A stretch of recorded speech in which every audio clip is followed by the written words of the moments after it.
नमस्कार.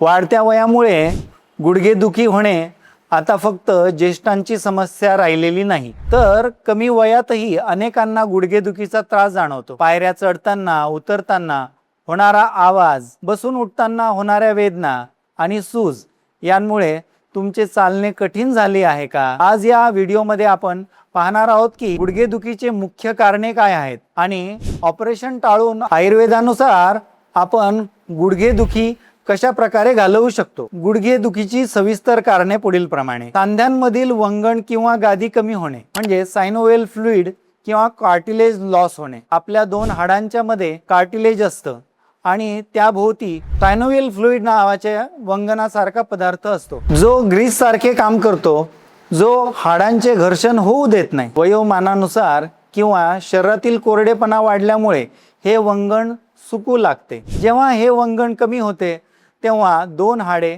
एकमेकांवर घासली जातात आणि त्यामुळे वेदना सुरू होतात. जसे सायकलच्या चेनला तेल नसेल तर ती कडक चालते आणि आवाज करते, तसेच आपल्या गुडघ्यांचे आहे. दुसरं कारण आहे आमवात किंवा टॉक्सिन्स साठणे. आयुर्वेद सांगतो की जेव्हा आपला पचनशक्ती अग्नी हा मंद होतो तेव्हा अन्नाचे पूर्ण पचन न होता एक विषारी पदार्थ जो चिकट अशा स्वरूपातला शरीरामध्ये यायला लागतो, ज्याला आम असे म्हणतात. हा आम रक्तावाटे प्रवाहित होऊन गुडघ्यांसारख्या छोट्या पोकळ्यांमध्ये जाऊन साठतो. यामुळे तिथे सूज येणे, सकाळी उठल्यावर गुडघे जखडल्यासारखे वाटतात आणि हालचाल करताना प्रचंड त्रास होतो. तिसरं कारण हाडांची घनता कमी होणे म्हणजेच ऑस्टिओपोरोसिस. शरीरातील अस्थिधातूचे बोन टिश्यूचं पोषण व्यवस्थित न झाल्यास हाडे ठिसूळ होतात. विशेषतः मेनोपॉज नंतर स्त्रियांमध्ये हार्मोन्स मधील बदलांमुळे कॅल्शियम कमी होऊन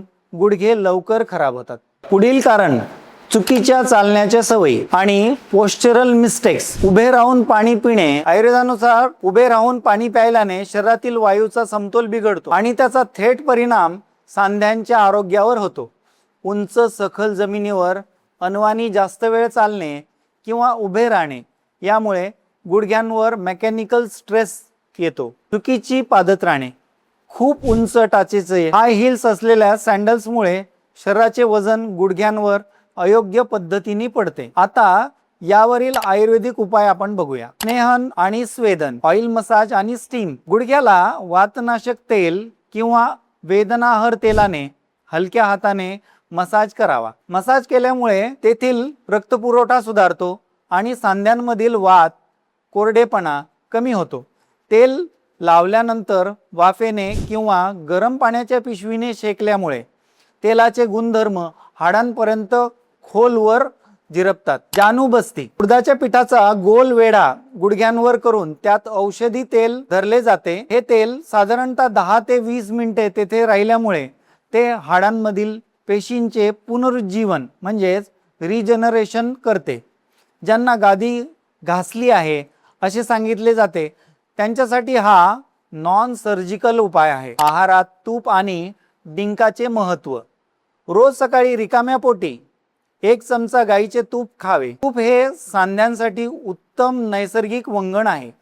तसेच डिंकाचे लाडू किंवा हळीवाची खीर हाडांना बळकटी देते. बस्ती उपचार. यामुळे शरीरातील वातदोष हा कमी होतो. रक्तमोक्षण, जळवा लावणे, विद्धकर्म, अग्निकर्म हे सगळे उपाय रुग्णांच्या प्रकृतीनुसार केले जातात. जेवणामध्ये तिळाची, कारळाची, जवसाची अशा विविध चटण्यांचा समावेश करावा. यांच्या तेलीय गुणधर्मामुळे तिथले झिजणे कमी होते, वंगण भरण्यास मदत होते. केवळ वेदनाशामक पेन किलर्सच्या गोळ्या घेऊन तुमची गुडघेदुखी बरी होणार नाही, कारण त्या फक्त मेंदूला वेदना जाणवू देत नाहीत. पण आयुर्वेदीय पद्धत मुळाशी जाऊन सांध्यांचे पोषण करते आणि त्यांना पुन्हा संजीवनी देण्याचे काम करते. म्हणून विना ऑपरेशन गुडघेदुखी बरी करायची असेल तर आमच्या आयुर्वेदिक उपचारांनी पूर्ण बरे व्हा. So stay connected with us. Thank you.